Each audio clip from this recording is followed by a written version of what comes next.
किरण प्रकाशिकी, मतलब प्रकाश को क्या माने थे? किरण। अब प्रकाश को क्या मानेंगे? तरंग। और प्रकाश वास्तविक में होता कैसा है?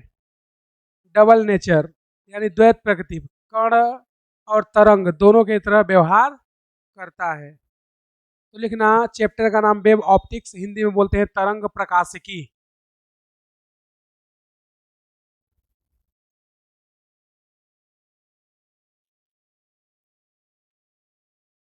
लिखिए, इसमें लिखना नंबर फर्स्ट, न्यूटन का कणिका सिद्धांत। न्यूटन का कणिका सिद्धांत।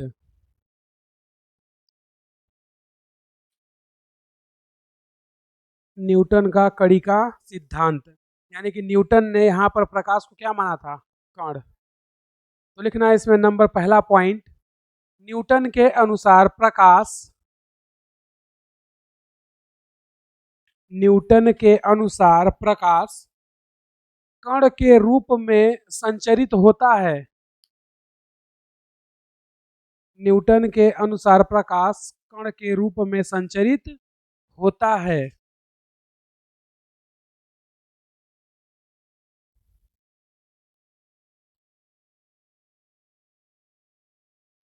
नंबर सेकेंड,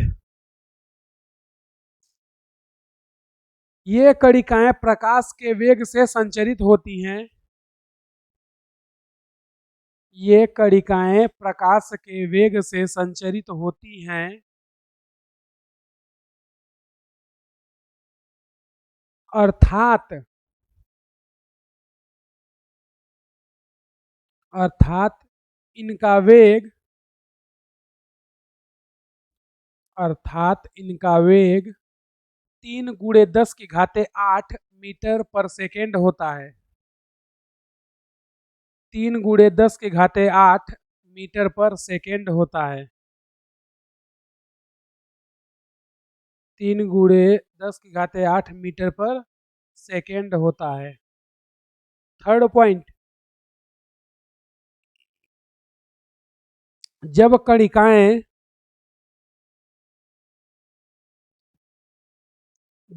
कणिकाएं मानव नेत्र में रेटिना से टकराती हैं तो जब कणिकाएं मानव नेत्र में रेटिना से टकराती हैं तो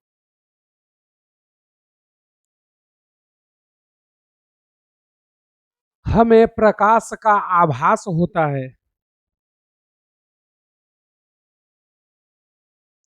हमें प्रकाश का आभास होता है।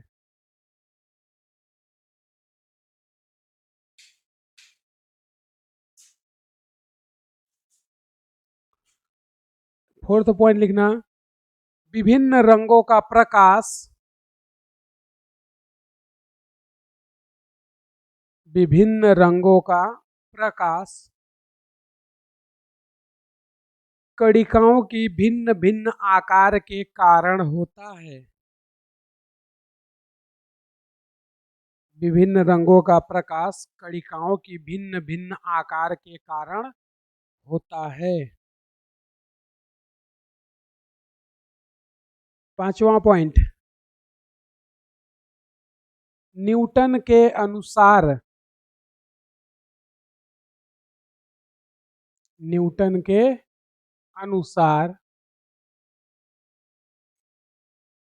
प्रकाश का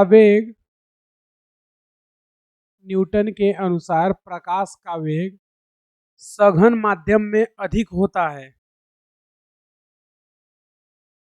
न्यूटन के अनुसार प्रकाश का वेग सघन माध्यम में अधिक होता है। लिख चुके? तो न्यूटन ने 5 पॉइंट बताया था, जिसमें से इसका 5वां पॉइंट क्या था? गलत। न्यूटन क्या बताता है कि सघन माध्यम में प्रकाश का वेग तेज होता है, लेकिन ये क्या था? गलत था। इसलिए न्यूटन का यह सिद्धांत क्या हो गया था?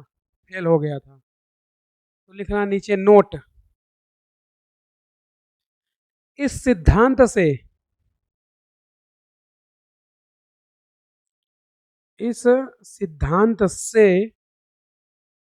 प्रकाश का रेखी संचरण, मतलब प्रकाश जो है सीधी रेखा में गति करती है, प्रकाश का रेखी संचरण, कौमा परावर्तन, कौमा अपवर्तन की व्याख्या सफलतापूर्वक हुई, की व्याख्या सफलतापूर्वक हुई। परंतु यह सिद्धांत,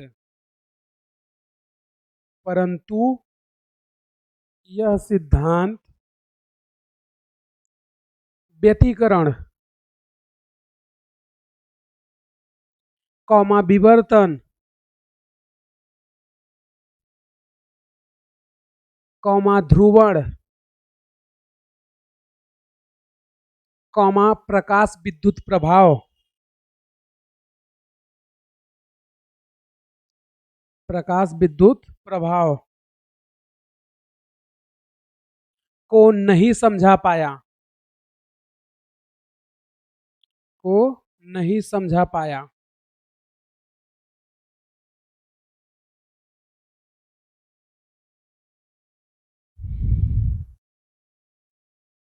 लिखे, नोट में दूसरा पॉइंट लिखना है एक लाइन छोड़ के। पहला पॉइंट क्या था कि न्यूटन ने बताया कि प्रकाश सीधी रेखा में गति करती है और कण के रूप में चलती है, और उसने बताया कि प्रकाश का वेग सघन माध्यम में अधिक होता है, इसलिए इसका सिद्धांत क्या हो गया था, फेल हो गया था। तो लिखना, फोकाल्ट के प्रयोग से, फोकाल्ट, फोकाल्ट के प्रयोग से यह सिद्ध हुआ कि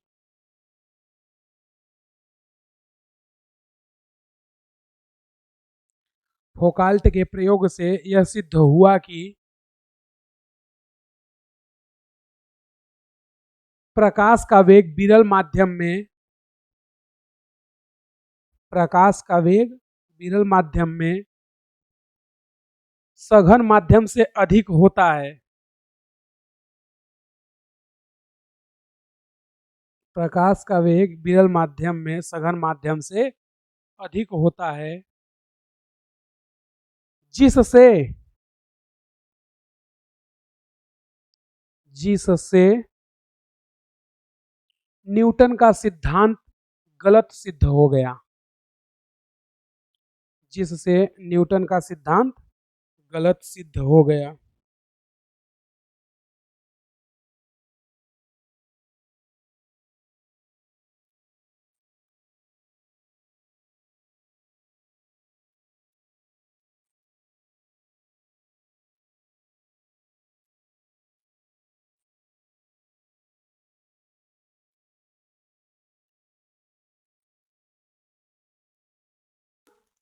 हाइगन का तरंगिका सिद्धांत,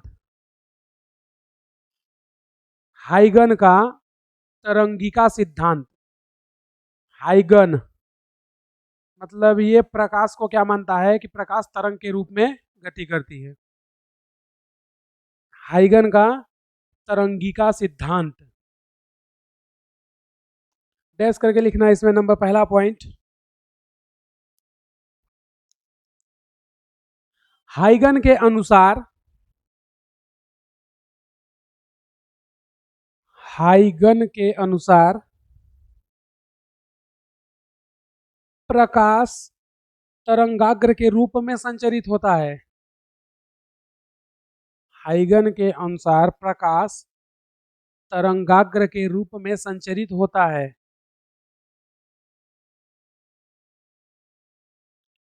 हाइगन के अनुसार प्रकाश तरंगाग्र के रूप में संचरित होता है, जिसके लिए काल्पनिक माध्यम, जिसके लिए काल्पनिक माध्यम ईथर, जिसके लिए काल्पनिक माध्यम ईथर संपूर्ण ब्रह्मांड में फैला हुआ है, जिसके लिए काल्पनिक माध्यम ईथर संपूर्ण ब्रह्मांड में फैला हुआ है।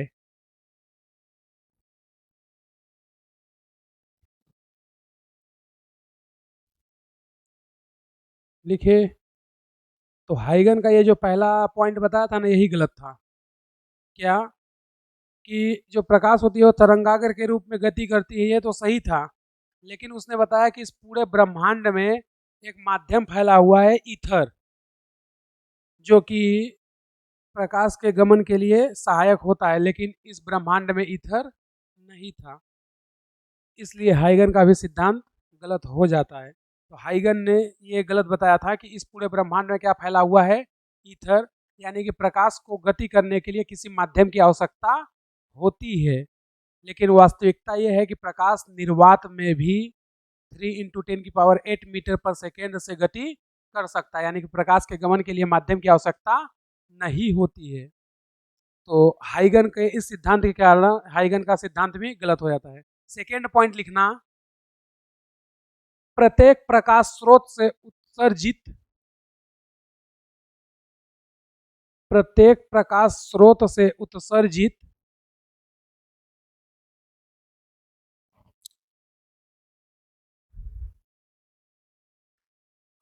प्रत्येक प्रकाश स्रोत से उत्सर्जित कणों के समान कला में कणों के समान कला में कंपन के बिंदु पथ को मिलाने से कंपन के बिंदु पथ को मिलाने से तरंगाग्र प्राप्त होती है,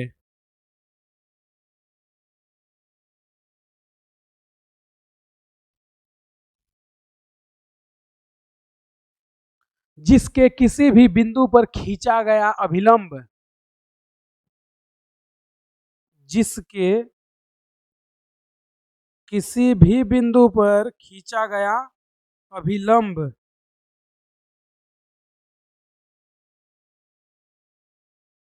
जिसके किसी भी बिंदु पर खींचा गया अभिलंब किरण को व्यक्त करता है, किरण को व्यक्त करता है।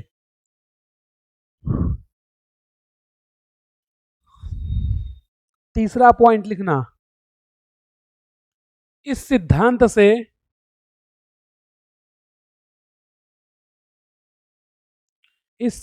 से परावर्तन, कौमा अपवर्तन, कौमा व्यतिकरण, कौमा विवर्तन और रेखी संचरण की व्याख्या सफलतापूर्वक हुई और रेखीय संचरण की व्याख्या सफलतापूर्वक हुई।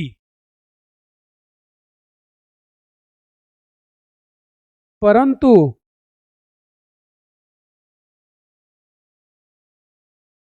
परंतु यह सिद्धांत ध्रुवण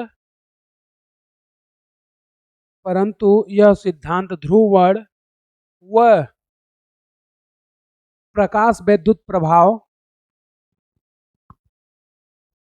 ध्रुवण व प्रकाश विद्युत प्रभाव की व्याख्या नहीं कर पाया। ध्रुवण व प्रकाश वैद्युत प्रभाव की व्याख्या नहीं कर पाया।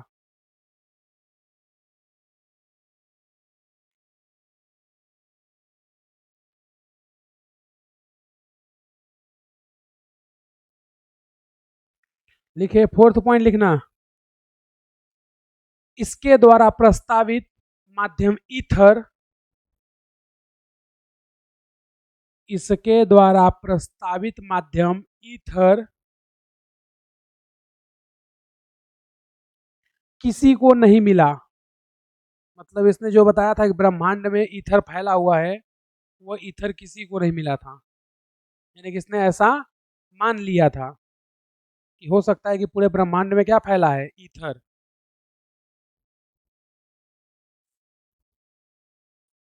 मानना था, उसने मान लिया कि ईथर फैला हुआ है और ईथर के माध्यम से प्रकाश क्या करती है, गति करती है।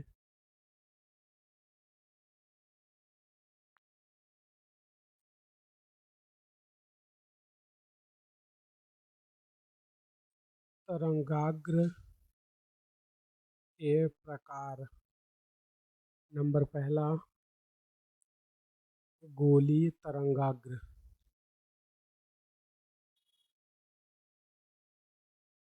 एग्जाम्पल, सन।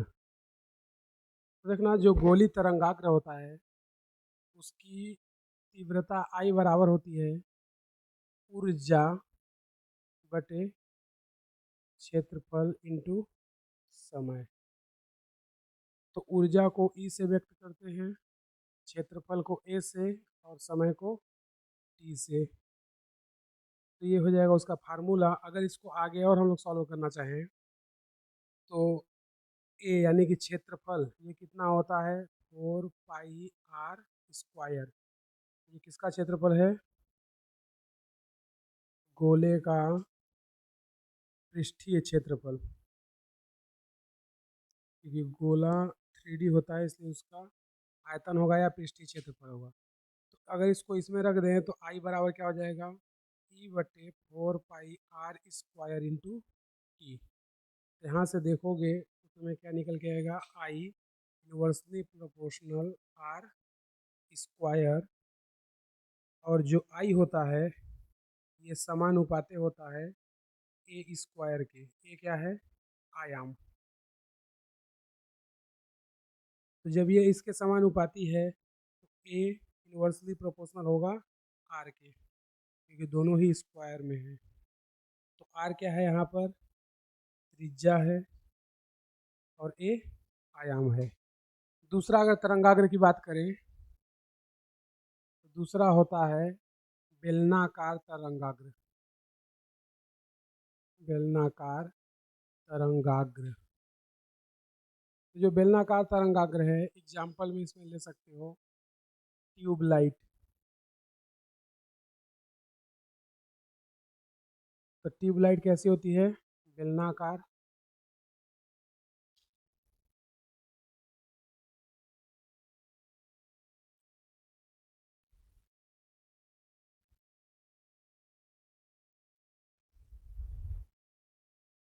तो ये है बेलनाकार। अगर इसके ऊर्जा और तीव्रता की बात करें तो ई बटे ए इंटू टी। तो इसका क्षेत्रफल ए कितना होता है, 2 पाई r²। तो आई बराबर क्या हो जाएगा, ई बटे 2 पाई r² इंटू टी। तो यहाँ से आई फिर से क्या हो जाएगा, इन्वर्सली प्रोपोर्शनल r², और ए हो जाएगा इन्वर्सली प्रोपोर्शनल r।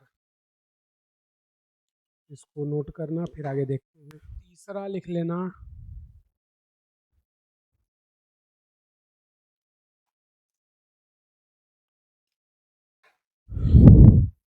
तीसरा जो प्रकार होता है तरंगाग्र का उसको बोलते हैं समतल तरंगाग्र, या इसी को हम लोग बोलते हैं समांतर किरणें। एग्जाम्पल, सन या स्टार से आपतित किरणें।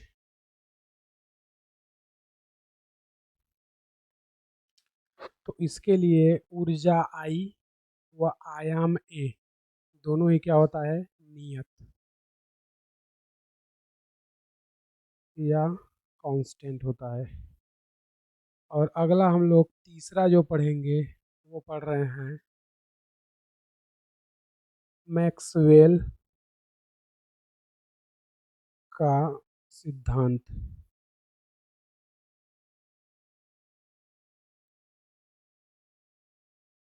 और इसमें नंबर फर्स्ट पॉइंट,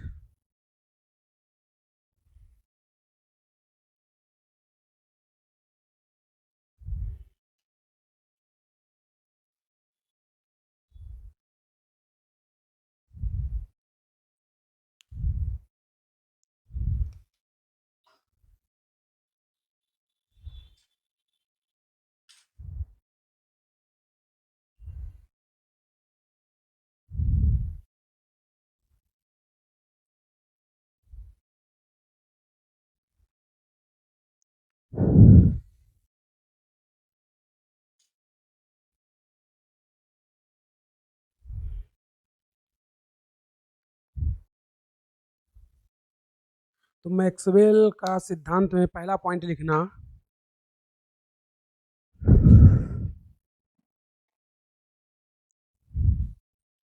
नहीं इसको नहीं बनाना है, पहले सिद्धांत लिखो उसके बाद बताएंगे कब बनाना है इसको।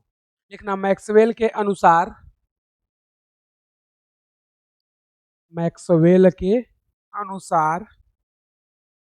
प्रकाश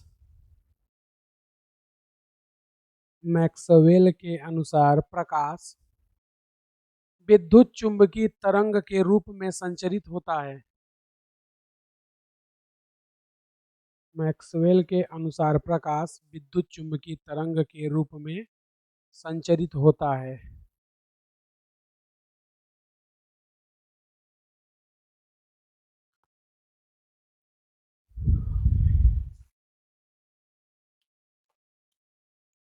सेकेंड पॉइंट, इन तरंगों में विद्युत क्षेत्र व चुंबकीय क्षेत्र समान कला,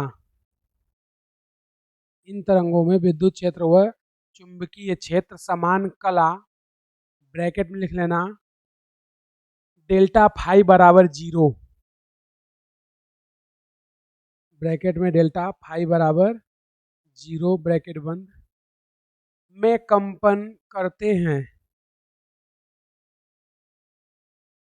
में कंपन करते हैं। देखिए अब इस डायग्राम को बना लो, क्योंकि इसमें देखोगे तो जब चुंबकीय क्षेत्र B मतलब क्या होता है, मैग्नेटिक फील्ड या चुंबकीय क्षेत्र, तो जब B मैक्सिमम होगा तब इलेक्ट्रिक फील्ड या विद्युत क्षेत्र भी क्या होता है, मैक्सिमम, और जब B मिनिमम होगा तो इलेक्ट्रिक फील्ड भी क्या होगा, मिनिमम। यानी कि जब B का श्रिंग होगा तो E का भी श्रिंग, और जब B का गर्त होगा तो E का भी गर्त, इसलिए दोनों के बीच में कालांतर क्या हो जाएगा, 0।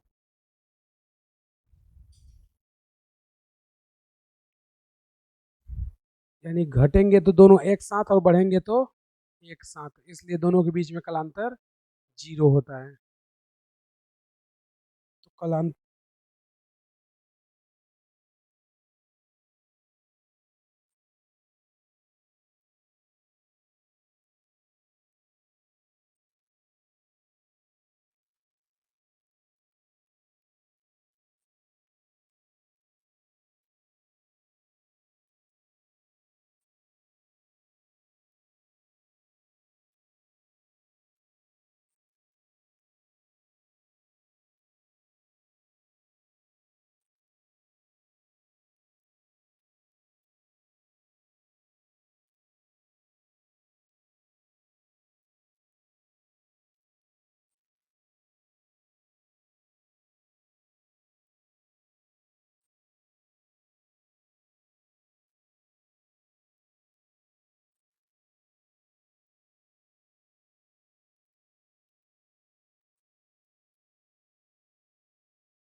इन तरंगों के संचरण के लिए, इन तरंगों के संचरण के लिए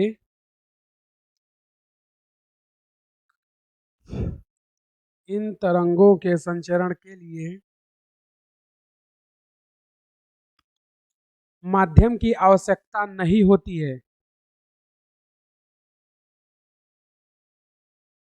इन तरंगों के संचरण के लिए माध्यम की आवश्यकता नहीं होती है, अर्थात यह निर्वात में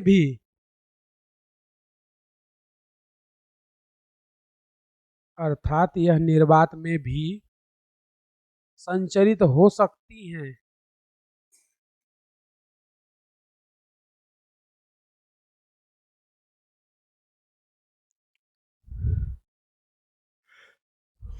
फोर्थ पॉइंट लिखना, इन तरंगों को ध्रुवित किया जा सकता है क्योंकि इन तरंगों को ध्रुवित किया जा सकता है क्योंकि यह अनुप्रस्थ प्रकृति की होती हैं, क्योंकि यह अनुप्रस्थ प्रकृति की होती हैं।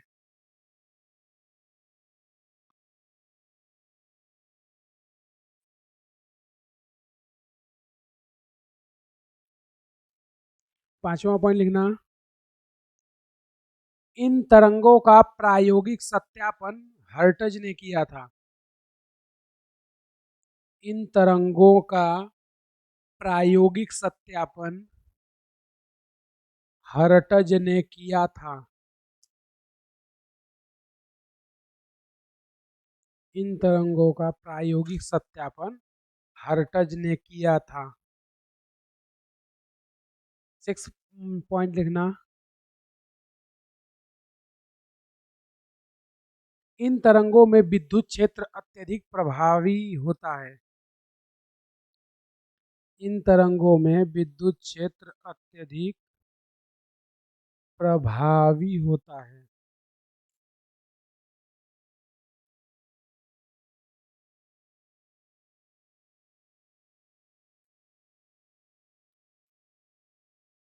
लिख चुके। अगला लिखना 7वां पॉइंट, ये तरंगे प्रकाश के वेग से संचरित होती हैं। ये तरंगे प्रकाश के वेग से संचरित होती हैं।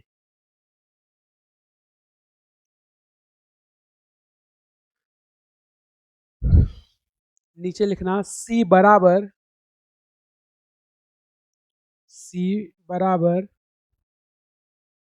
E वेक्टर बटे B वेक्टर, E वेक्टर बटे B वेक्टर बराबर 3 × 10⁸ मीटर पर सेकेंड। 8वां पॉइंट लिखना, प्रकाश की तीव्रता, प्रकाश की तीव्रता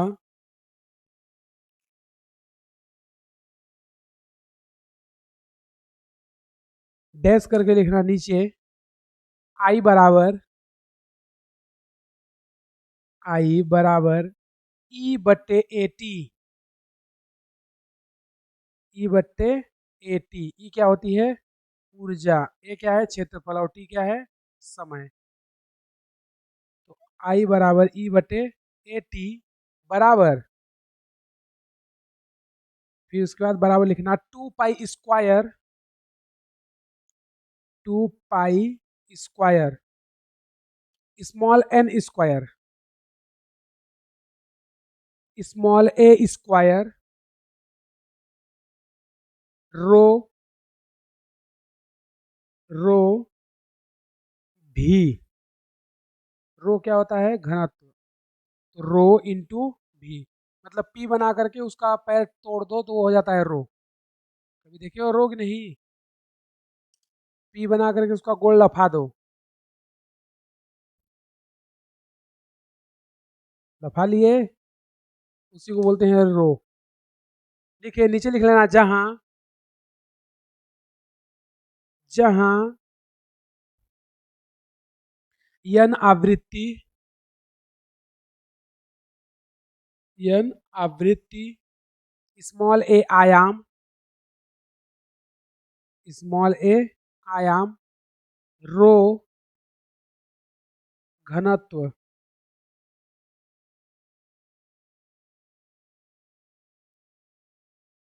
भी आयतन है।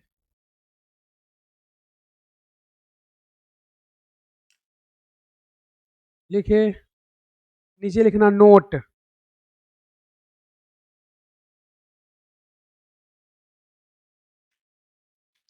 लिखना इससे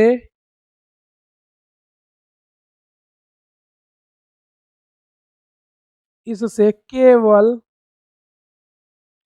प्रकाश विद्युत प्रभाव, इससे केवल प्रकाश विद्युत प्रभाव ब्रैकेट में लिख लेना पीईई,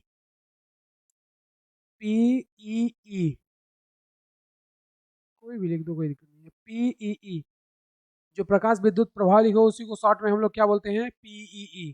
पूरा नाम होता है फोटो इलेक्ट्रिक इफेक्ट, प्रकाश विद्युत प्रभाव लिखना है। इससे केवल पीईई की व्याख्या नहीं हुई, इससे केवल पीईई की व्याख्या नहीं हुई, अन्य सभी की व्याख्या सफलतापूर्वक की गई। अन्य सभी की व्याख्या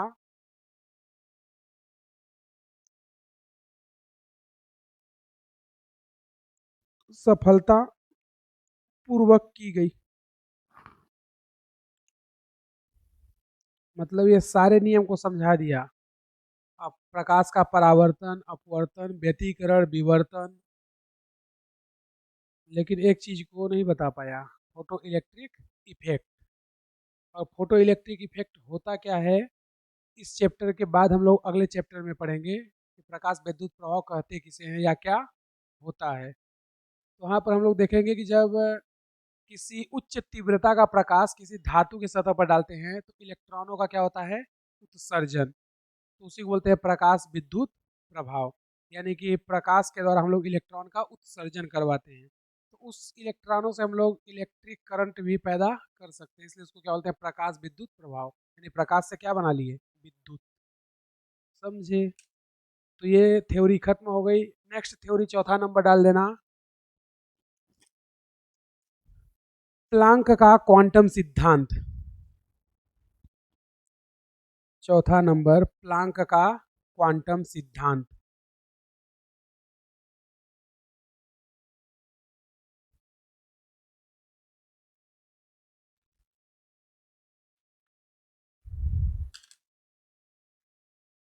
लिखे, इसमें लिखना नंबर फर्स्ट पॉइंट, प्लांक के अनुसार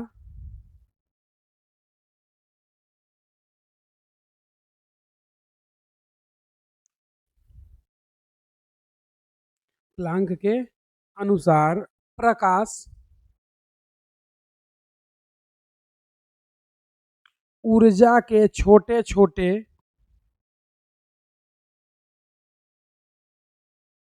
प्लांक के अनुसार प्रकाश ऊर्जा के छोटे छोटे पैकेट या बंडल के रूप में संचरित होता है। पैकेट या बंडल के रूप में संचरित होता है।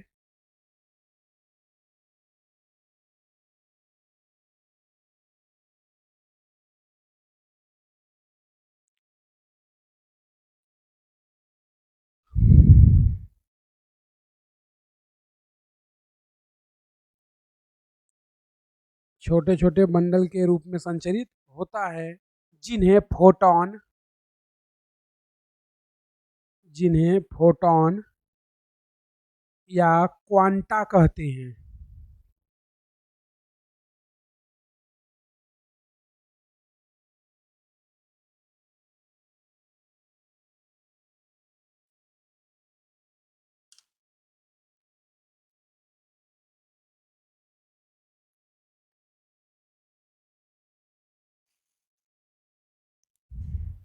लिखे, फिर एक लाइन छोड़ के नीचे लिखना, सेकेंड पॉइंट, प्रत्येक फोटॉन से संबद्ध, प्रत्येक फोटॉन से संबद्ध ऊर्जा, प्रत्येक फोटॉन से संबद्ध ऊर्जा ई बराबर, ई बराबर एच न्यू, ई बराबर एच न्यू का पूर्ण गुणज होता है।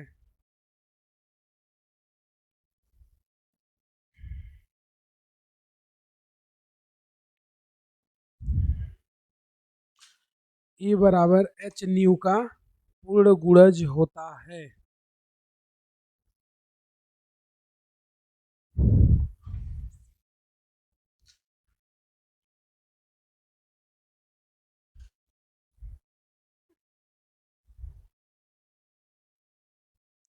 तो देखना, इसका हम लोग मैथमेटिक्स देख लेते हैं प्लैंक का।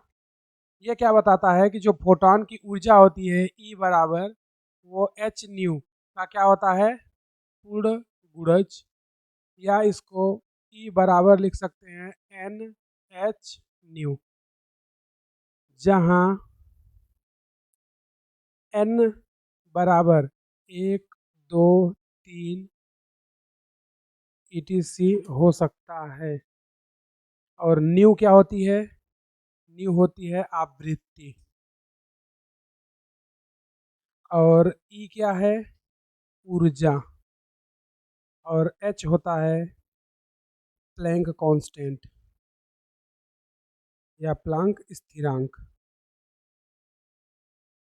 जिसका मान 6.6 × 10⁻⁻34 जूल सेकेंड होता है। और ये मान तुम्हें याद रखना जरूरी है, क्योंकि क्वेश्चन में ये मान तुम्हें नहीं देगा। तो इसके साथ साथ आवृत्ति न्यू बराबर होता है सी बटे लेमडा। सी क्या होता है, प्रकाश का चाल, और लेमडा क्या होती है, तरंगदैर्घ्य। तो सी है प्रकाश का चाल,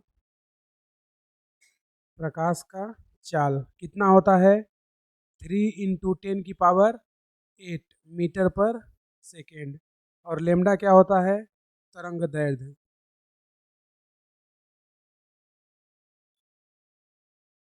उसके साथ साथ अगर आगे इसमें हम लोग बात करें तो फोटान का विराम द्रव्यमान, फोटान का विराम द्रव्यमान कितना होता है, 0। तो इसका प्रभावी द्रव्यमान की बात करें, प्रभावी द्रव्यमान, तो m बराबर होता है m0 बटे √1 - v² तो ये फार्मूला याद रखना है, अगले चैप्टर में भी ये फार्मूला आ जाएगा, समझे।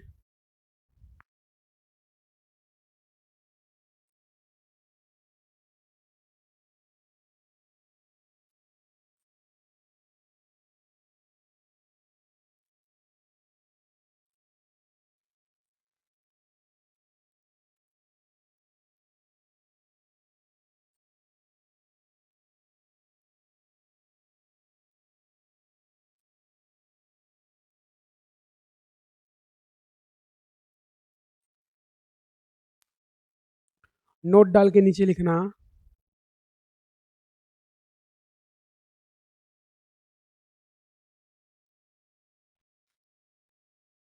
इस सिद्धांत से केवल,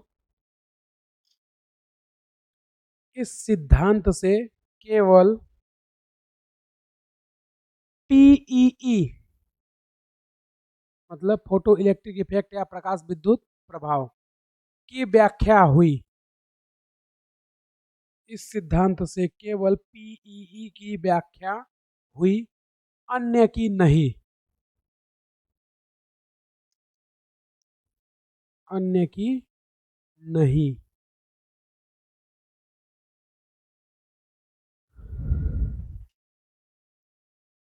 लिख चुके। तो जो मैक्सवेल का विद्युत चुंबकीय तरंग सिद्धांत था वो केवल पीई को नहीं समझा पाया, बाकी सभी को समझा दिया, और ये सिर्फ और सिर्फ पीई को समझा पाया और किसी को नहीं समझा पाया। तो अगला सिद्धांत लिखना, 5वां नंबर ना, डी ब्रोगली का, डी ब्रोगली का द्वैत प्रकृति का सिद्धांत, डी ब्रोगली का द्वैत प्रकृति का सिद्धांत।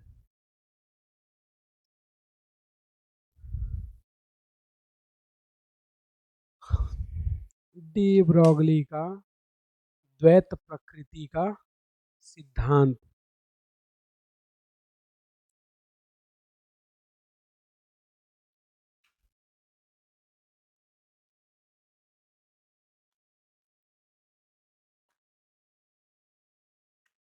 लिखे, लिखना नीचे, इस सिद्धांत के अनुसार,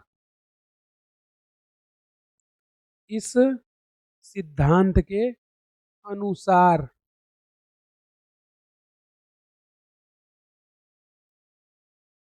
इस सिद्धांत के अनुसार प्रकाश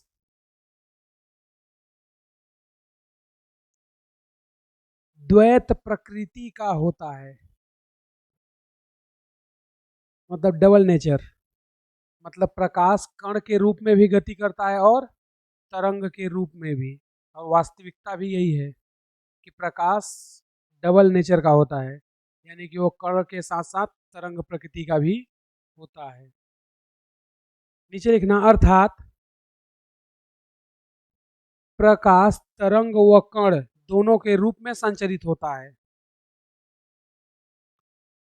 अर्थात प्रकाश तरंग व कण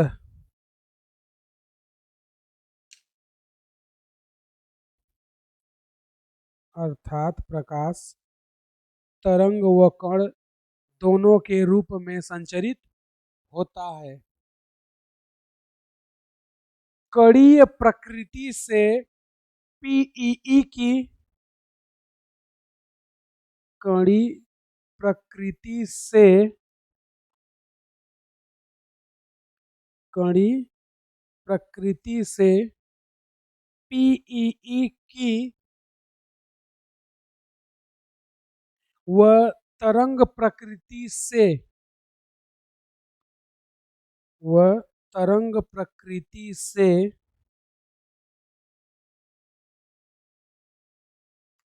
व तरंग प्रकृति से शेष सभी घटनाएं समझाई जाती हैं। वह तरंग प्रकृति से शेष सभी घटनाएं समझाई जाती हैं।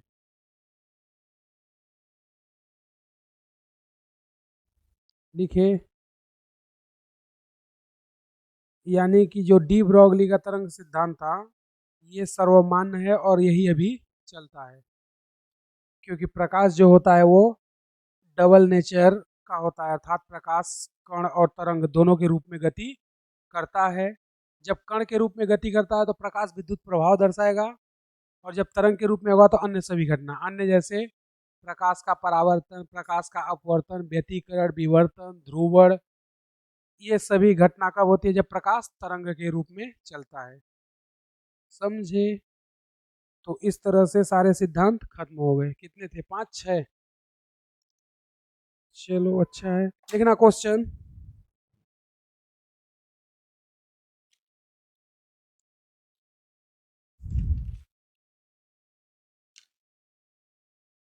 बोले, लिखना, विद्युत चुंबकीय तरंग में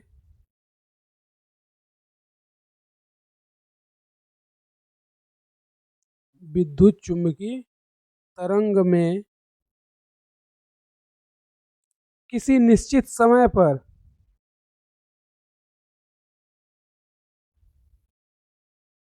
विद्युत चुंबकीय तरंग में किसी निश्चित समय पर चुंबकीय क्षेत्र का मान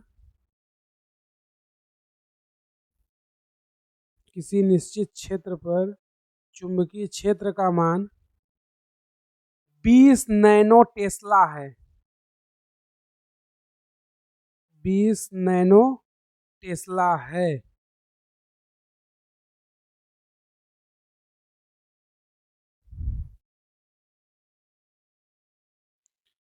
तो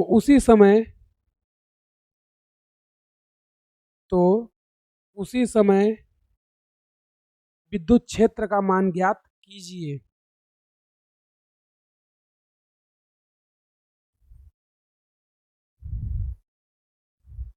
तो उसी समय विद्युत क्षेत्र का मान ज्ञात कीजिए।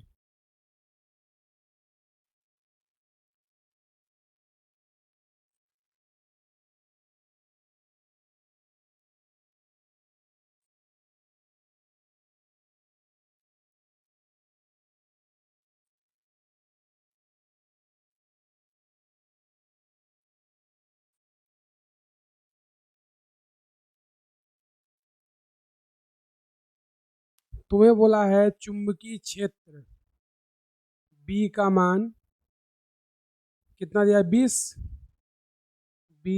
Nano Tesla. तो इसका मान हमको किस में चाहिए? टेस्ला में। तो 20 इंटू 10⁻⁹ टेस्ला। हमसे पूछा क्या है? विद्युत क्षेत्र ई बराबर, तो प्रकाश की चाल सी बराबर होता है ई बटे पी। तो हमें चाहिए क्या? ई। तो ई बराबर क्या हो जाएगा? बी इंटू सी या सी इंटू बी। यहाँ से हो जाएगा ये ई बराबर सी इंटू बी। यहाँ से ई का मान मिल जाएगा। सी कितना होता है प्रकाश की चाल? 3 × 10⁸। विद्युत क्षेत्र चुंबकीय क्षेत्र कितना दिया है?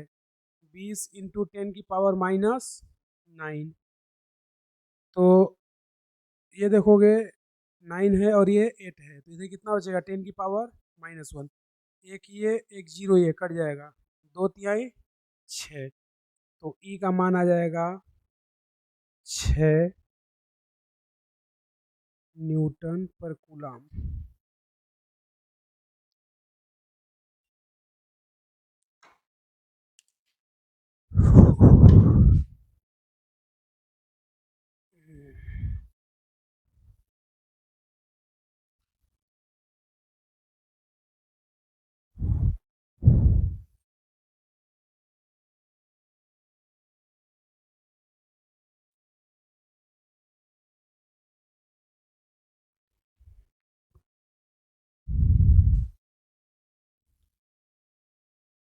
ये फार्मूला लिखे थे ना अभी मैक्सवेल के सिद्धांत में, तब वो नहीं बना। अब इससे ज़्यादा क्या उम्मीद कर सकते हो तुम लोग जिंदगी में? कुछ कर सकते हो? देख चुके?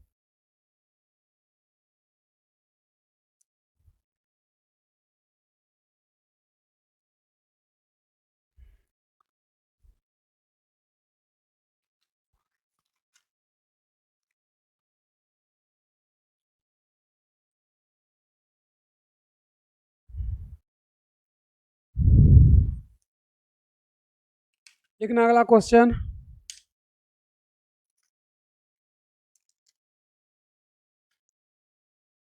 60 वाट के बल्ब से 60 वाट के बल्ब से 60 वाट के बल्ब से 6600 यानी 6600 एंगस्ट्रॉन्ग का तरंग दैर्ध्य 6600 एंगस्ट्रॉन्ग का तरंग दैर्ध्य एक वर्णी प्रकाश उत्सर्जित कर रहा है।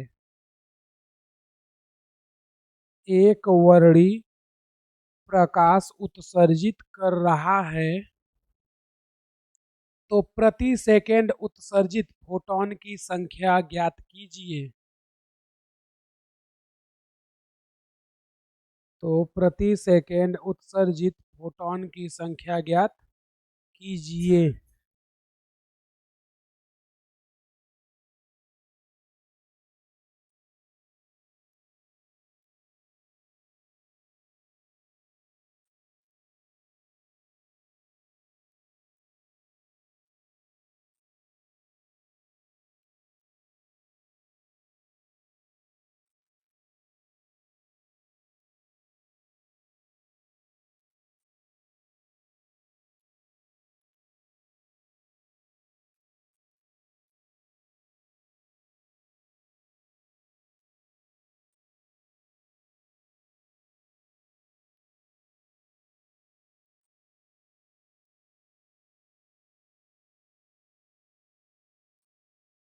चलो देखते हैं क्वेश्चन को।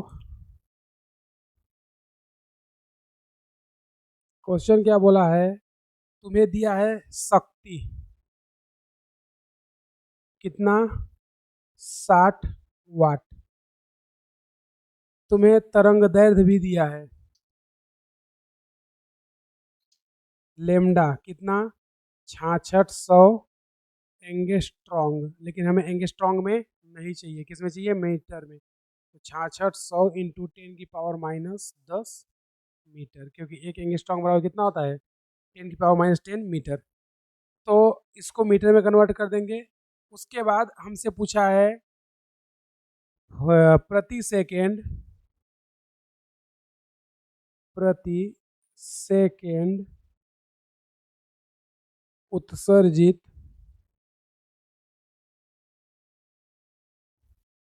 फोटान की संख्या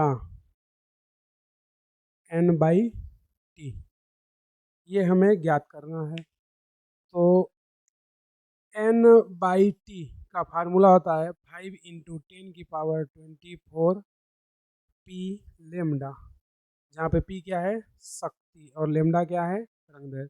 तो 5 × 10⁻24 और इंटू शक्ति कितना दिया है 60 वाट, लेमडा कितना है 6600 इंटू 10⁻10, इतना ही है। तो देखना इसका इससे मल्टीप्लाई कर देते हैं, कितना आ जाएगा 6×5 = 30, यानी 300 हो जाएगा। तो इधर 300 इंटू 6600 इंटू 10⁻24 10⁻−10, ठीक है।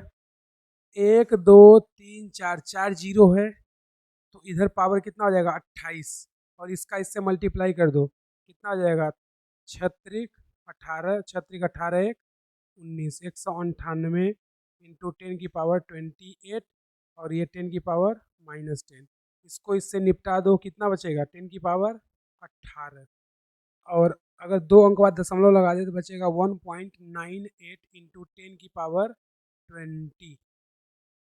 तो ये आ गया n/t, प्रति सेकेंड उत्सर्जित फोटोन की संख्या।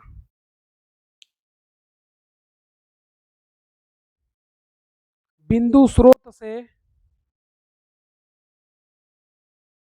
बिंदु स्रोत से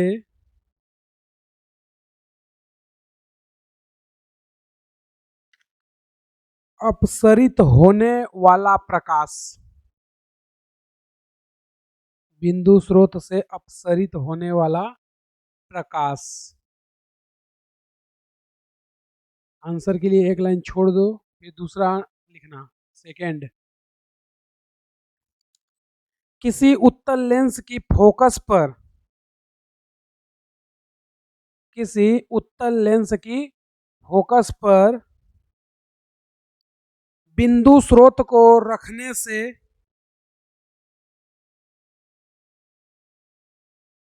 बिंदु स्रोत को रखने से लेंस से निर्गत प्रकाश, लेंस से निर्गत प्रकाश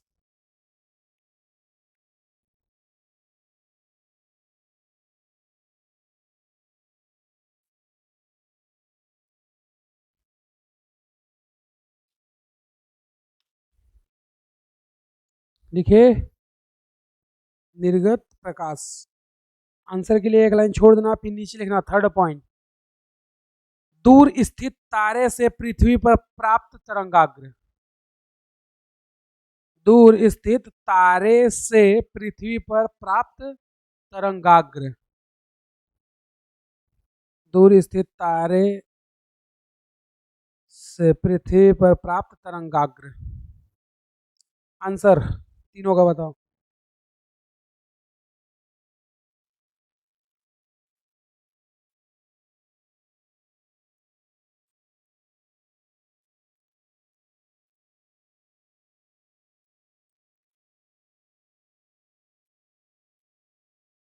गोलीय तरंगाग्र। दूसरे क्वेश्चन का आंसर क्या होगा, समतल तरंगाग्र, और तीसरे का आंसर क्या होगा, समतल तरंगाग्र।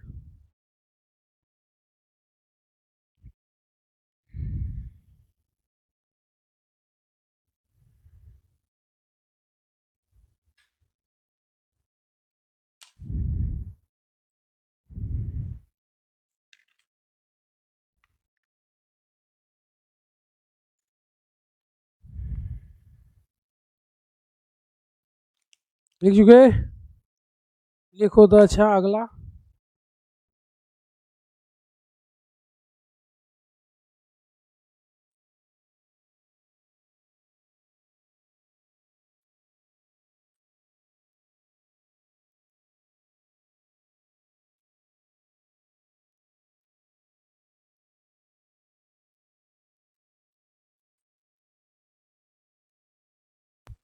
लिखना, अगला हेडिंग, प्रकाश का व्यतिकरण, इंटरफेरेंस ऑफ लाइट।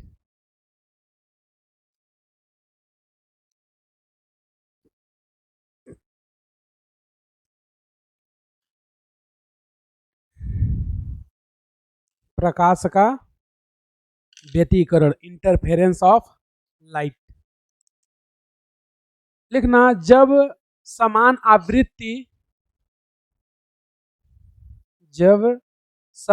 आवृत्ति कॉमा समान तरंगदैर्ध्य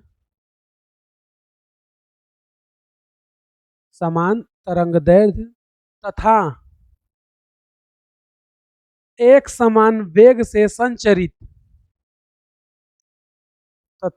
समान वेग से संचरित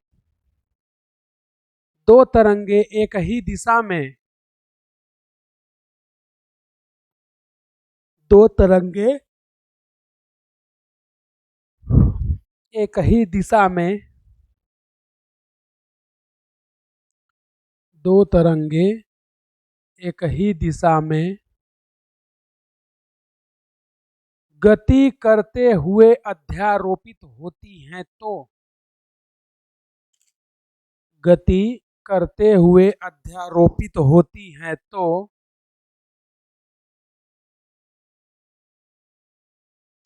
गति करते हुए अध्यारोपित होती हैं तो ऊर्जा का पुनर्वितरण होता है।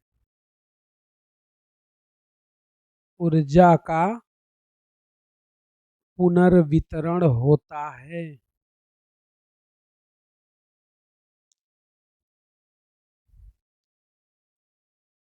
जिसे व्यतिकरण कहते हैं।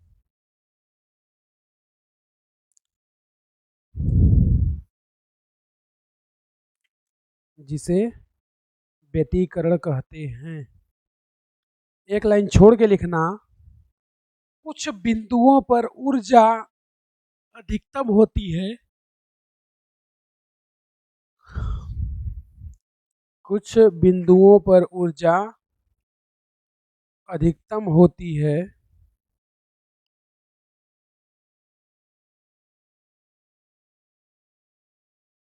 जिसे संपोषी व्यतिकरण कहते हैं। जिसे संपोषी व्यतिकरण कहते हैं।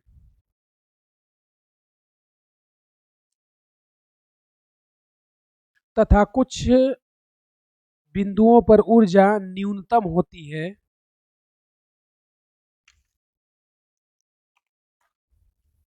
तथा कुछ बिंदुओं पर ऊर्जा न्यूनतम होती है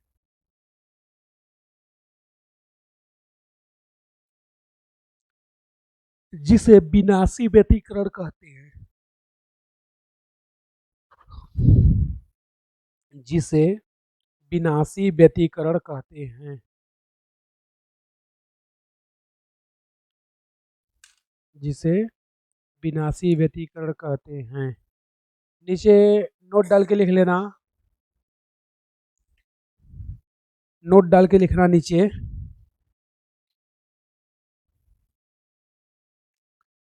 व्यतिकरण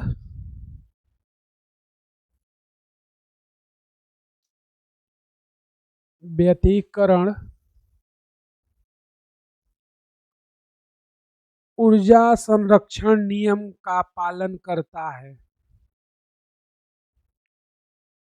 व्यतिकरण ऊर्जा संरक्षण नियम का पालन करता है।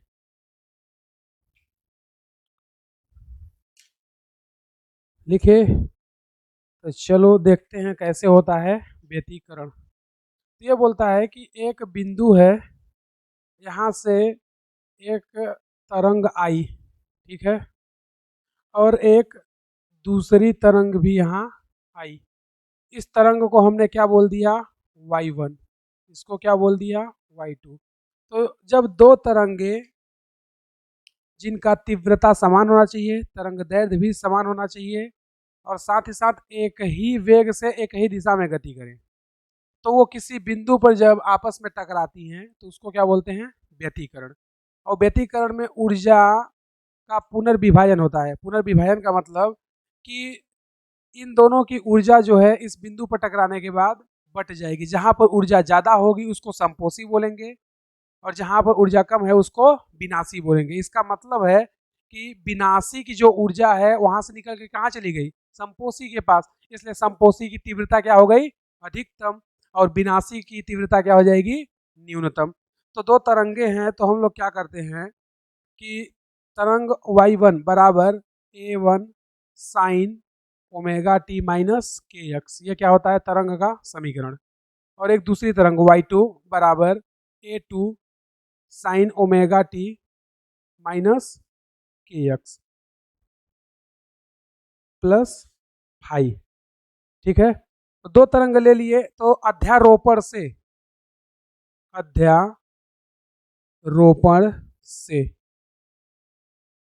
अध्यारोपण का सिद्धांत क्या बोलता है कि जो परिणामी तरंग का मान होगा y, वो होगा y1 प्लस y2।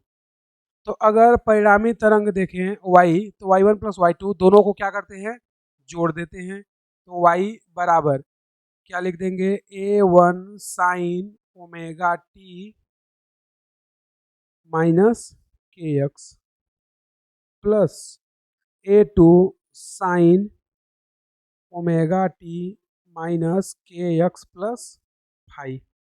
फाई क्या होता है, कालांतर। तो इन दोनों को जोड़ेंगे तो यहाँ पर y के जगह क्या आ जाएगा, परिणामी आयाम। ये क्या है, परिणामी। तो परिणामी आयाम बराबर क्या होगा, a1 का स्क्वायर प्लस a2 का square plus 2a1 a2 cos phi.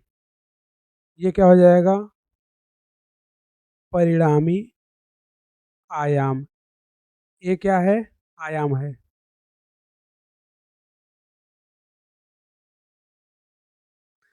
उसके साथ साथ हमें ये भी पता है कि जो तीव्रता होती है वो समानुपाती होती है किसके, आयाम के स्क्वायर के, यानी कि आई समानुपाते ए स्क्वायर।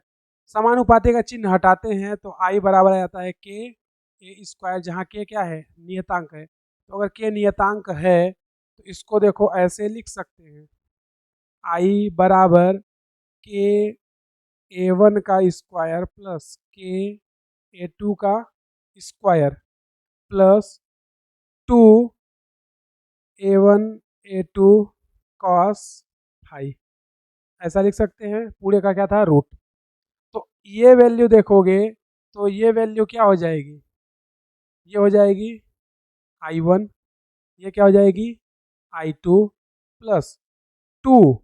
अब देखोगे तो इस पर स्क्वायर नहीं है, तो इस पर क्या हो जाएगा, root I1 root I2 cos phi. तो यहाँ से ये क्या निकल जाएगा, परिणामी तीव्रता। ये क्या है, तीव्रता। तो यहाँ पर हमारे पास दो चीजें आ गई, पहला क्या, परिणामी आयाम, और दूसरा क्या, परिणामी तीव्रता। अब उसके बाद हमने क्या बोला कि जहाँ पर ऊर्जा अधिकतम होती है उसको क्या बोलते हैं, संपोषी व्यतिकरण, और जहाँ पर तीव्रता या ऊर्जा कम होती है उसको क्या बोलते हैं, विनाशी व्यतिकरण। तो एक तरफ हम लोग ले लेते हैं संपोषी व्यतिकरण, और दूसरे साइड ले रहे हैं विनाशी व्यतिकरण।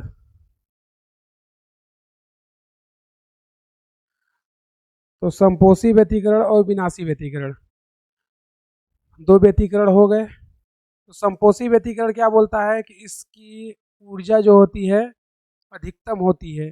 क्यों, क्योंकि जो विनाशी व्यतिकरण है इसकी ऊर्जा ट्रांसफर कहाँ कर दी जाती है, समपोषी के पास। इसलिए तो वो क्या बोलता है कि जो समपोषी व्यतिकरण होता है उसकी ऊर्जा अधिकतम होती है। और व्यतिकरण के सिद्धांत में क्या बोलता है कि यहाँ पर ऊर्जा का क्या होता है, पुनर्विभाजन, यानी कि ऊर्जा को ना तो उत्पन्न कर सकते हैं ना नष्ट, यानी कि यहाँ की ऊर्जा इसमें ट्रांसफर कर देते हैं, इसलिए इसकी तीव्रता अधिकतम हो जाती है और इसकी तीव्रता क्या हो जाएगी, न्यूनतम। तो यहाँ पर लिख सकते हैं आई कितना हो जाएगा इसका, मैक्सिमम, यानी तीव्रता इसकी क्या होती है, अधिकतम। इसकी तीव्रता क्या हो जाएगी, मिनिमम, यानी कि क्या हो जाएगी, न्यूनतम। तो तीव्रता इसकी अधिकतम, इसकी न्यूनतम।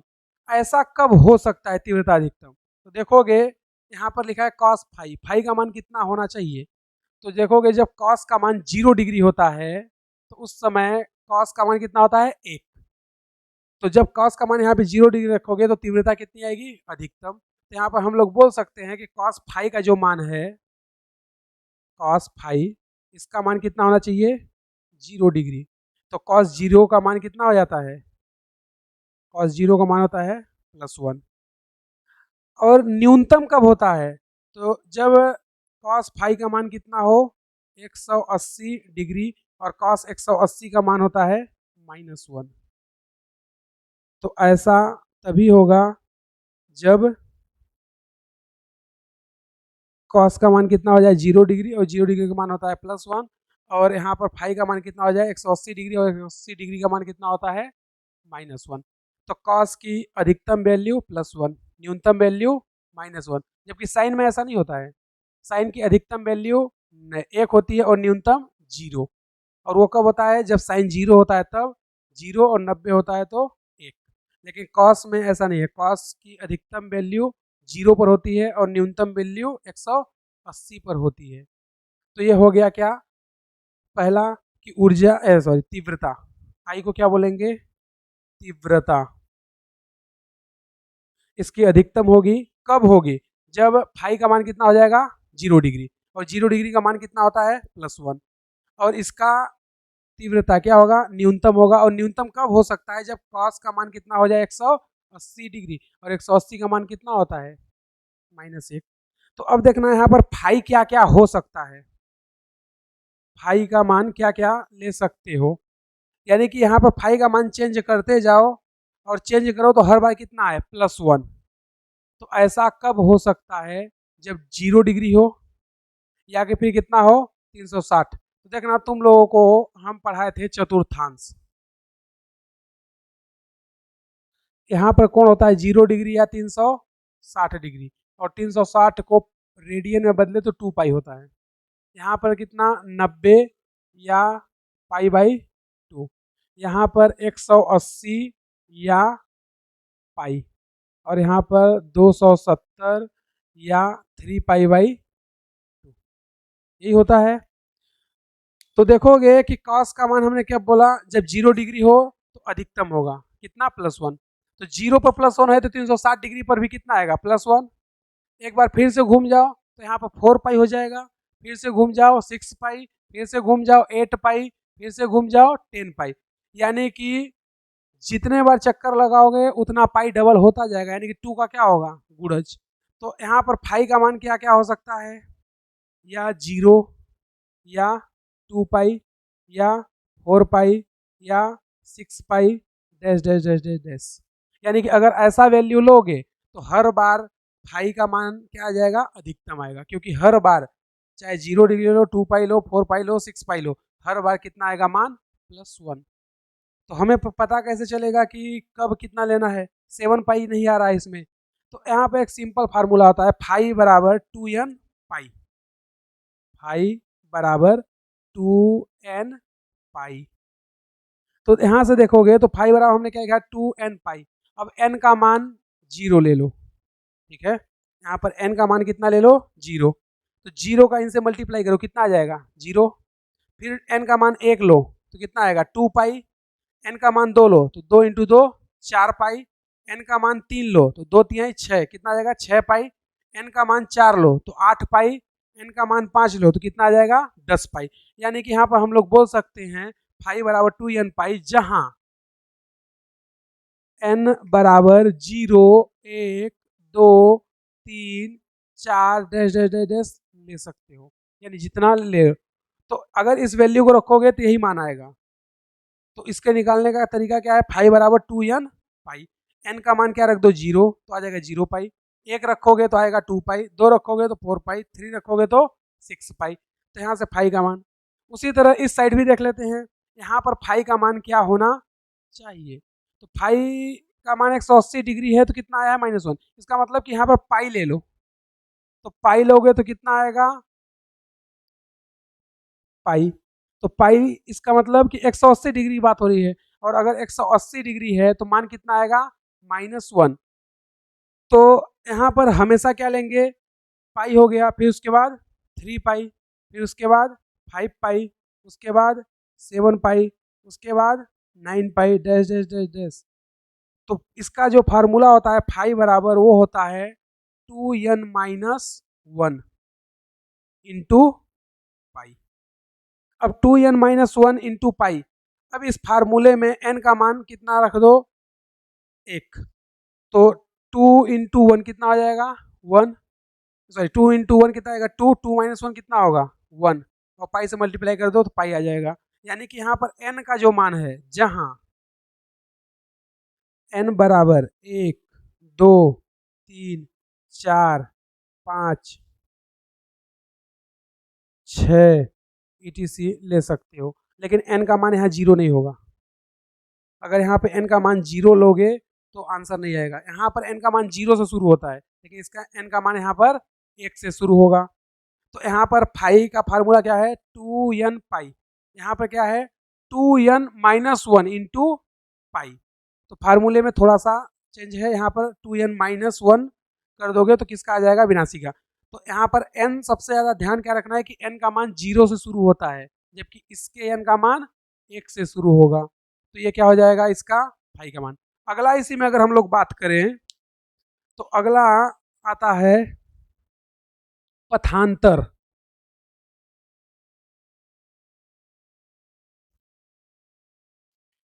पथांतर, पथांतर क्या होता है, दो पथ का अंतर, जिसको हम लोग रिप्रेजेंट किससे कर रहे हैं डेल्टा एक्स से। तो पथांतर यानी दो पथों का अंतर, यानी कि यहाँ पर दो तरंग है y1 और y2, इनके बीच का जो पथ है इनको तय करने में कितना दूरी है, यानी कि दोनों तरंगों के बीच का अंतर क्या कहलाएगा पथांतर।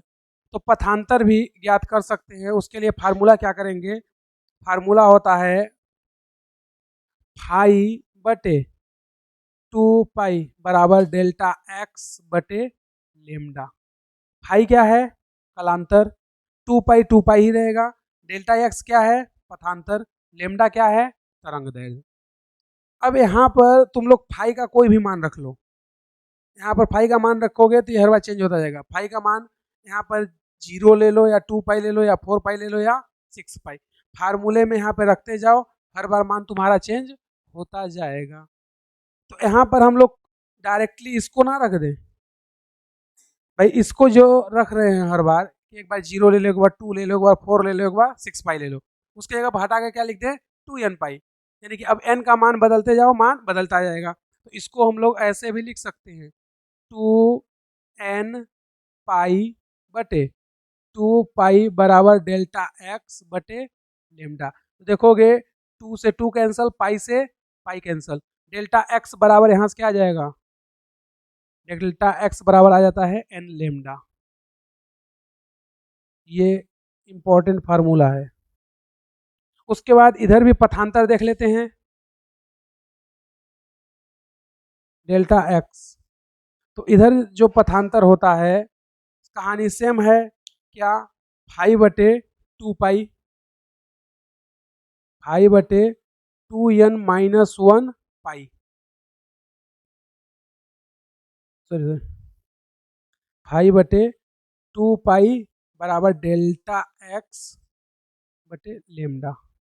फाई का मान यहाँ कितना है 2n-1 पाई, तो रख देते हैं 2n-1 इंटू पाई बटे 2 पाई बराबर डेल्टा एक्स बटे लेमडा।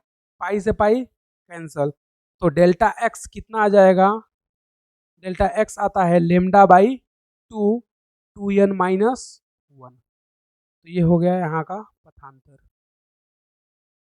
समझे? अभी बाकी है और भी चीजें, जगह नहीं है।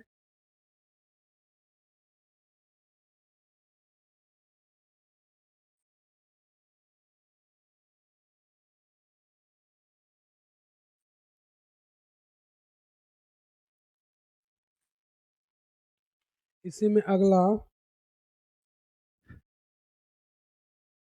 ए मैक्सिमम मतलब अधिकतम आयाम, वो होता है A1 प्लस A2। और यहाँ पे क्या मिलेगा, ए मिनिमम मतलब न्यूनतम आयाम, वो होगा A1 माइनस A2। अधिकतम तीव्रता आई मैक्सिमम वो कितना होगा, √I1 प्लस √I2 का होल स्क्वायर। और आई मिनिमम कितना होगा, न्यूनतम तीव्रता, √I1 माइनस √I2 का होल स्क्वायर।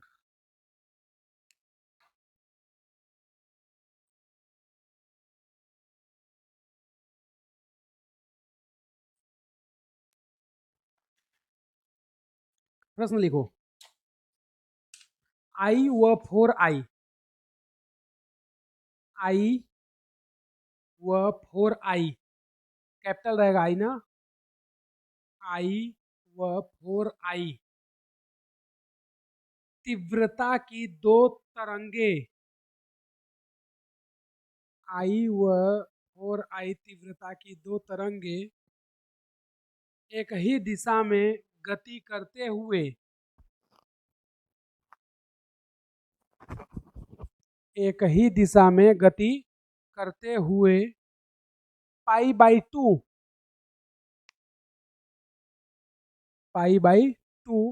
कालांतर से अध्यारोपित करते हैं तो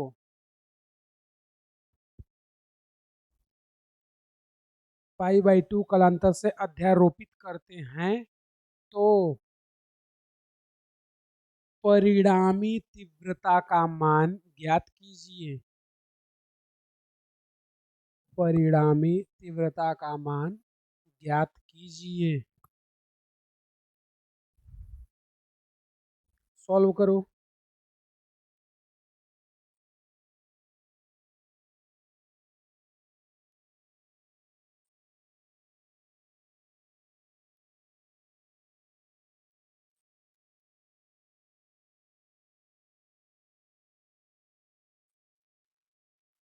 जाओ, क्वेश्चन नंबर 4।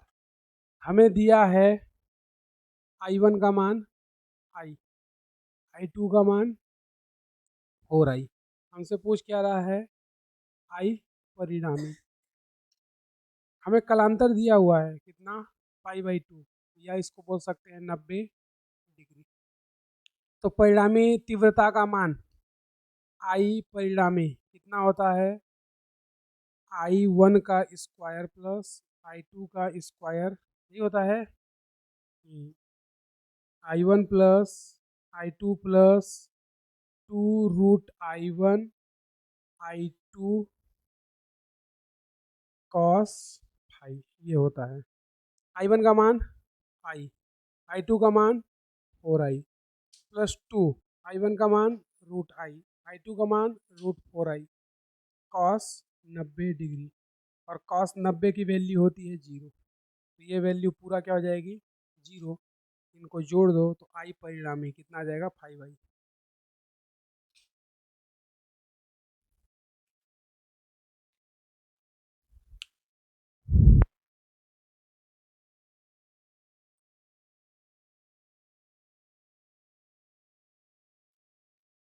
यंग के प्रयोग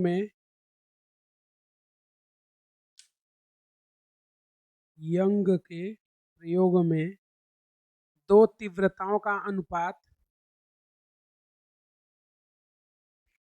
यंग के प्रयोग में दो तीव्रताओं का अनुपात 81/1 है तो,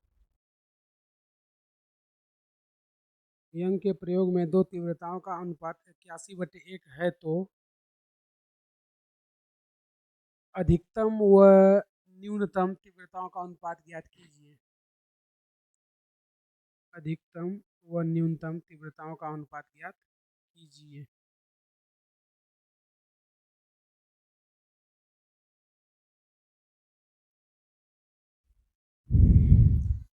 तुम्हें क्या दिया था क्वेश्चन 5, बोला है I1/I2 का अनुपात कितना है, 81/1। तो हमें पता है I समानुपाती होता है A स्क्वायर के। तो अगर हम लोगों को मान दिया है I1/I2 बराबर 81/1, अगर इस पर क्या कर दे रूट, कितना आ जाएगा ये 9/1।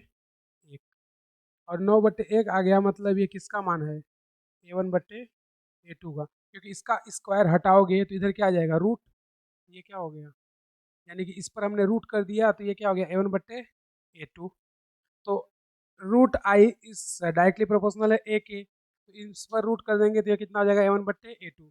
हमारे पास A1/A2 का मान मिल गया कितना 9/1। लेकिन वो हमसे A1/A2 का मान नहीं पूछा है, हमसे क्या पूछा है, अधिकतम और न्यूनतम तीव्रताओं का अनुपात। तो अधिकतम और न्यूनतम तीव्रता कैसे निकालेंगे, ए मैक्सिमम बटे ए मिनिमम, इसका क्या कर दो स्क्वायर। तो देखोगे ये किसके बराबर हो जाएगा, आई मैक्सिमम बटे आई मिनिमम। क्यों, क्योंकि आई समानुपाती है ए स्क्वायर के।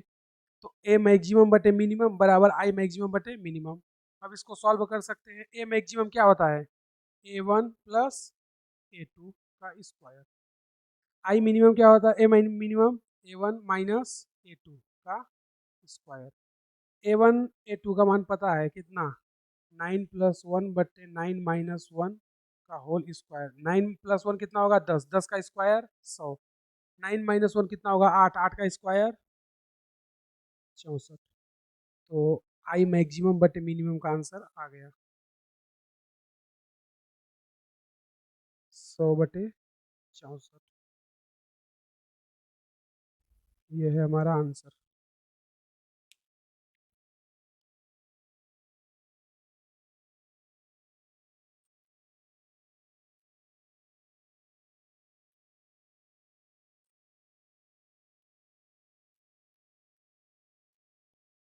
दो तरंगों के समीकरण दिए गए हैं। दो दो तरंगों के समीकरण दिए गए हैं। दो तरंगों के समीकरण दिए गए हैं। नीचे लिखना y1 बराबर a साइन ओमेगा टी और y2 बराबर a sine omega T plus π/3। a sine omega T plus π/3। तो अध्यारोपण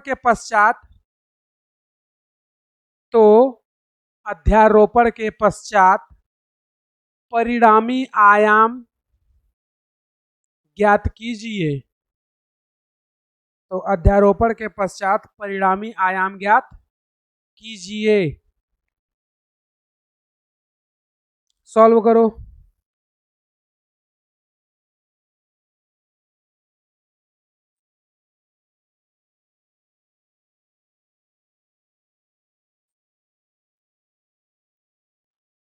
क्वेश्चन नंबर 6, तुम्हें दो तरंग का समीकरण दिया है y1 बराबर a sine omega T, y2 बराबर a sine omega T plus π/3।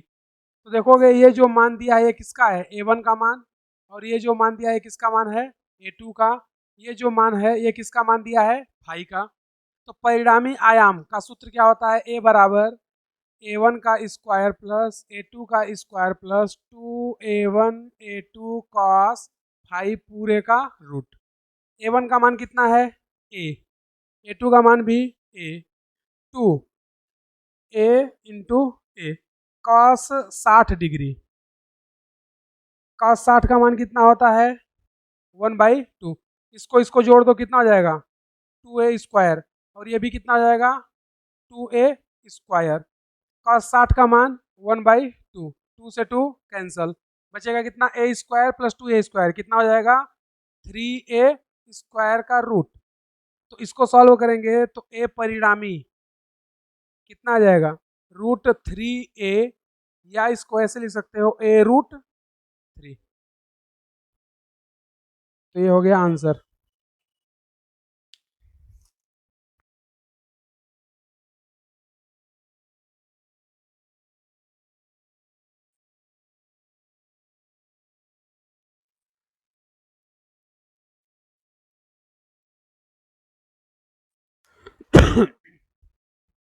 Young के प्रयोग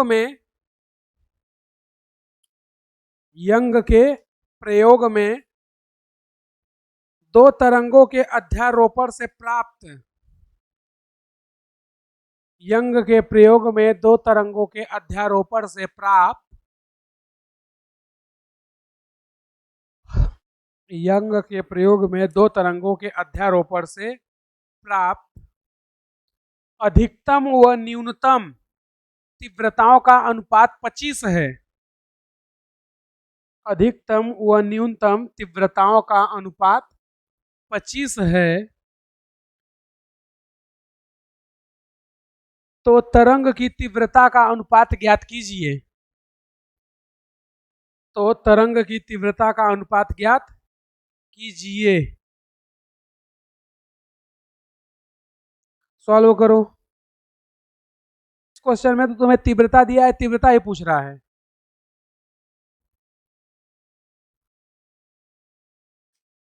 मतलब इतना फालतू क्वेश्चन, वही देके वही पूछ रहा है।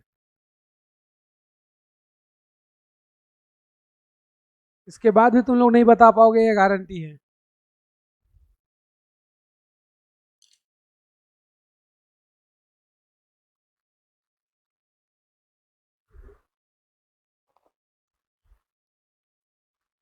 दिया है ना तीव्रता, अब पूछ ही रहा है तीव्रता। तो बताओ कौन बेवकूफ है, क्वेश्चन देने वाला कि क्वेश्चन लगाने वाला? तो तुम बेवकूफ मानते हो अपने आप को। हाँ। पंडित जी कुछ आएगा? कुछ नहीं आएगा। चलो देखते हैं पंडित जी क्या आता है।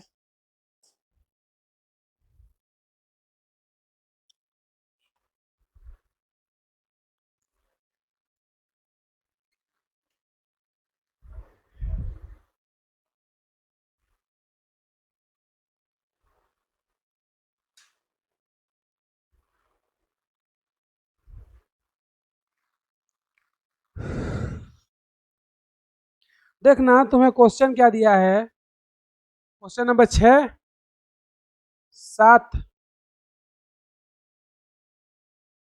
बोलता है कि अधिकतम और न्यूनतम तीव्रताओं का अनुपात यानी आई मैक्स बटे आई मीन, ये कितना है 25। तो इसके बटे में एक कर दे, कोई दिक्कत है क्या भाई? 1/25 करोगे तो भी 25 ही आएगा। तो बोलता है अधिकतम बटे न्यूनतम तीव्रताओं का अनुपात कितना है 25/1। तो तुमसे पूछ रहा है तीव्रताओं का अनुपात क्या होगा, यानी वो तुमसे ये पूछना चाहता है I1/I2 का मान। अधिकतम और न्यूनतम का मान दिया है, I1/I2 का मान पूछ रहा है। तो कैसे सॉल्व करेंगे? बहुत ही आसान है। देखना यहाँ पर हमें आई मैक्स बटे मीन बराबर ये दिया है। क्या इसको ऐसे लिख सकते हैं ए मैक्स का स्क्वायर बटे ए मीन का स्क्वायर? ऐसा लिख सकते हैं, क्योंकि तीव्रता समानुपाती होती है आयाम के स्क्वायर के। तो इसको यहाँ से लिख देंगे 25/1 बराबर, ये रूट इधर खिसका दो और इसको क्या करो, इसको ऐसे लिख लो a1 प्लस a2, और मिनिमम कितना होता है a1 माइनस a2। तो इसका वैल्यू कितना आएगा 5/1। तो ये कितना हो जाएगा a1 प्लस a2 बटे a1 माइनस a2। अब तुमसे पूछा क्या है I1/I2। तो I1/I2 पूछा है, तो ए वन प्लस ए टू बट्टे ए वन माइनस ए टू, तो इसको इस तरीके से कर सकते हो 5 प्लस 1 बट्टे 5 माइनस 1, कितना आ जाएगा 6/4, और 6/4 इसका मतलब 3/2। तो यहाँ से लिख सकते हो तुम लोग क्या, A1 बटे सॉरी A1 प्लस A2 बटे A1 माइनस A2 बराबर 3/2। अब तुमसे I1 बटे I2 का मान पूछा है, A1 बटे A2 का मान या A1 प्लस A2 का मान नहीं पूछा है। तो I1 और I2 का मान पूछा है, तो यहाँ से इसका क्या कर दोगे स्क्वायर, I1 बटे I2, इसका स्क्वायर क्या 3/2 का स्क्वायर, तो कितना आ जाएगा 3 का स्क्वायर 9, 2 का स्क्वायर 4, ये किसके बराबर हो गया I1 बटे I2 के। तो ये हो गया आंसर।